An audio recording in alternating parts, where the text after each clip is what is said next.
मेरा नाम रानी है। मैं बहुत ही लोअर मिडिल क्लास परिवार की लड़की हूँ। मेरा परिवार बड़ी मुसीबतों से अपना गुजारा चला रहा है। मेरे घर में अब एक परेशानी है। मेरी शादी की कितने ही रिश्ते अब तक मेरे घर वाले देख चुके हैं, लेकिन किसी को मैं पसंद नहीं आई। दिखने में इतनी अच्छी नहीं हूँ, ना संस्कार और स्वभाव सब बाद में आते हैं, पहले रंग आता है, इसलिए अभी तक मेरी शादी नहीं हो पाई। फिर एक दिन पिताजी को सामने से एक रिश्ता आया। लड़का दिलीप था और जैसे कि उन्होंने बताया था, लड़का कहीं प्राइवेट जॉब करता है, 15,000 लेकर आता है।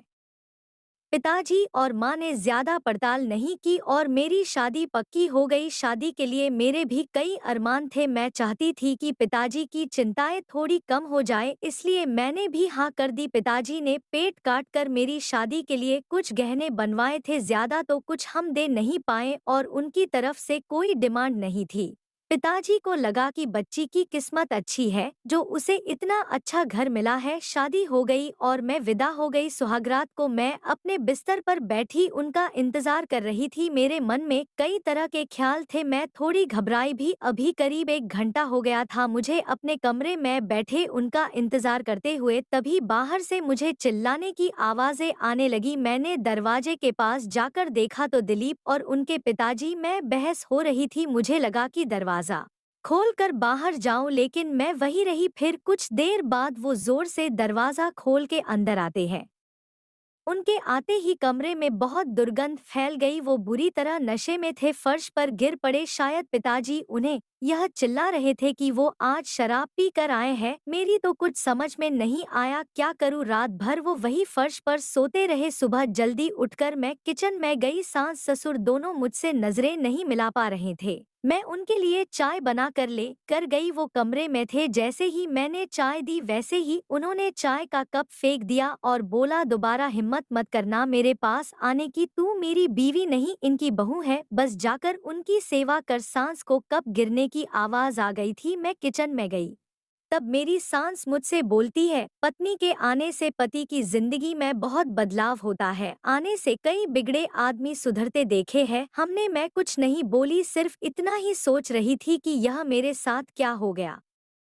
जिस बच्चे को उसके माता पिता नहीं बदल सके, उसे मैं कैसे बदल सकूंगी। ऐसे लड़के से किसी की शादी करना क्या सही है? वो भी सिर्फ इसलिए कि बेड़िया बांध देने से वो सुधर जाएगा। वो अगली रात फिर कमरे में आए, मेरी तरफ देखा भी नहीं और सो गए। सुबह जब मैं उठी तब मेरे कमरे का कबाट खुला था। उसमें रखे मेरे गहने गायब थे। मैंने जाकर यह बात अपनी सास को बताई। वो ज्यादा कुछ बोली नहीं, सिर्फ यह ही बोली कि अपनी चीजें तुम संभाल कर नहीं सकती क्या? दिलीप जी भी घर नहीं थे। मैं समझ गई कि वो ही शायद मेरे गहने भी लेकर गए हैं। उस दिन पूरा दिन और पूरी रात वो घर ही नहीं आए। जी तो मेरा करा कि पिताजी को एक बार फोन करके जरूर पूछ लूं कि आपने किस लड़के के साथ मेरी शादी करवा दी है, लेकिन फिर मुझे लगा कि अब बोलने से क्या फायदा। वो 3 दिन बाद घर पर आए। आते ही उनके और उनके पिताजी के बीच बहुत कहा सुनी हुई। मेरी सास ने मुझे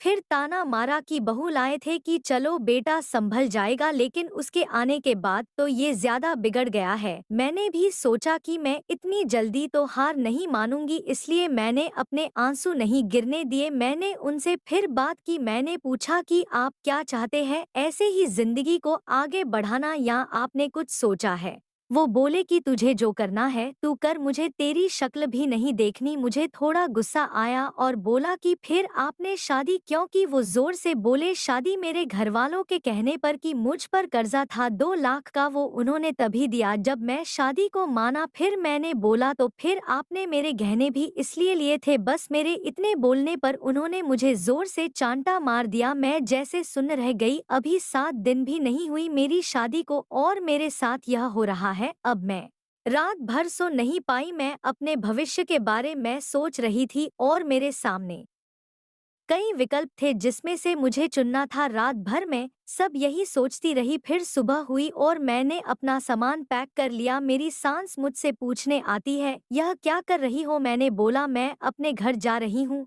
सास ने मुझे ताना मारा कि तुम्हारे घर में खाने को नहीं है 2 दिन में वापस तुझे यही आना पड़ेगा। मैंने बोला, मैं जैसी भी हूँ मेहनत करके खा सकती हूँ, तुम्हारे बेटे की तरह चोर और शराबी नहीं हूँ।